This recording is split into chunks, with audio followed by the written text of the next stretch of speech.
مذہبی عشق انوکھی داستان بھاگ 2۔ چھپکے سلمیٰ اپنے گھر کے پیچھے والے راستے سے اندر گھس چکی تھی۔ اس کے ابو اور امی دونوں ٹینشن میں گیٹ پر کھڑے تھے اور آپس میں سلمیٰ کی سلامتی کی دعا کر رہے تھے۔ ظفر علی اپنی بیگم صاحبہ شبنم بانو سے کہا، تمہاری لاپرواہی ہماری جان ہی لے کے رہے گی۔ یہ لڑکی کا کوئی اتا پتا نہیں کہیں مذہب کے نام پر دیش کے گلی کوچوں میں دنگے بھڑکے ہوئے ہیں۔ خدا نہ کرے اگر ہماری بیٹی کے ساتھ کوئی اونچ نیچ ہو گئی تو خاندان میں کیا منہ دکھاؤں گا۔ شبنم نے اللہ کا واسطہ دیتے ہوئے کہا، اوپر والا ہمارے ساتھ ہے اور آپ یہ بے رخی سی کیسے باتیں کر رہے ہیں؟ ہم نے کوئی جان بوجھ کے تھوڑے جانے کے لیے کہا تھا، نہ جانے کب دبے پاؤں چلی گئی ہیں۔ آنے دو آج اس کمبخت خور کو۔ جیسی صاحب نے کہا، ارے دہشت گردوں سے بچے گی تو نہ آئے گی گھر۔ لو جی وہ دیکھو ادھر آ کر کھڑی ہے۔ شبنم نے اپنے شوہر کو بتایا اور ساتھ ہی چوکے سے جا کر چھری اٹھا کر سلمیٰ کی اور لپکی۔ تبھی بیچ میں سلمیٰ کی بڑی بہن فرین نے اسے بچانے کی کوشش کی۔ امی کیا کر رہی ہو؟ مر جائے گی وہ۔ فرین نے چھری امی کے ہاتھ سے چھینتے ہوئے کہا۔ سلمیٰ سٹ پٹاتی ہوئی فرین کی اوٹ میں چھپی ہوئی کھڑی تھی۔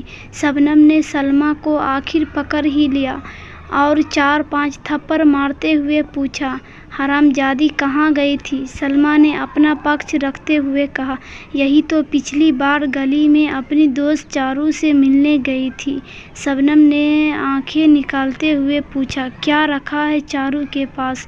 اس کے باپ اور بھائی مل کر تیرا قتل کر دیں گے۔ خون سوار کیے گھوم رہے ہیں محلے میں، ہم لوگوں کی جان کے دشمن بنے ہوئے گھوم رہے ہیں۔ سلمیٰ نے غصاتے ہوئے کہا، ایسی تو کوئی بات نہیں ہے۔ ان کے گھر سب تو ڈھنگ میں بات کیے تھے، ہم سے زیادہ زبان نہ چلاؤ۔ سلمیٰ تم اپنی حد میں رہو۔ فرین نے ماں کا پکش لیتے ہوئے سلمیٰ کو ڈانٹا۔ اب سلمیٰ روتی ہوئی اپنے کمرے کی اور جانے لگی۔ گھر میں اتنا سب ڈرامہ چل رہا تھا، جیفی صاحب سب دروازے پر کھڑے غصے سے جلاتے ہوئے دیکھ رہے تھے۔ انہوں نے آج تک کبھی بھی سلمیٰ پر ہاتھ نہیں اٹھایا تھا اور آگے اٹھانا بھی نہیں چاہتے تھے۔ سلمیٰ ان کے زیادہ قریب اس لیے تھی کیونکہ وہ باقی اپنے بھائی بہنوں میں اکیلی میٹرک پاس کی ہوئی تھی۔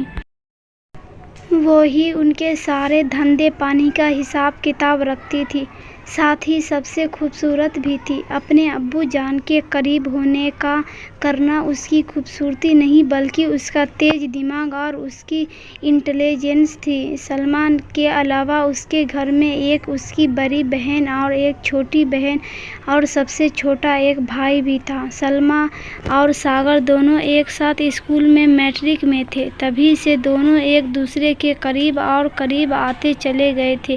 بھلے ہی دونوں الگ الگ مذہب کے تعلق رکھتے تھے لیکن ان کے من میں کبھی یہ نہیں آیا تھا کہ وہ دونوں الگ الگ دھرموں سے ہیں تو ان کا کچھ نہیں ہو سکتا۔ وہ دونوں ایک دوسرے کو بے انتہا پیار کرتے تھے۔ یہ پیار ہی تو تھا کہ سلمیٰ اپنی جان جوکھم میں ڈال کر اپنے پریمی ساگر سے ملنے چلی گئی تھی۔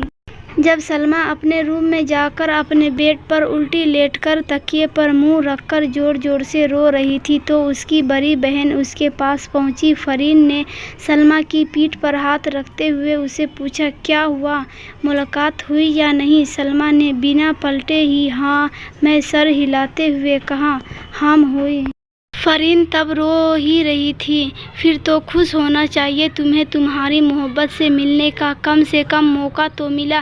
اب اس کے لیے یہ مار پیٹ تو سہنی ہی پڑے گی نا؟ سلمیٰ نے پیچھے مڑکتے ہوئے کہا، فرین ہم پیٹنے کے لیے نہیں رو رہے۔ فرین تو پھر کیوں رو رہی ہو؟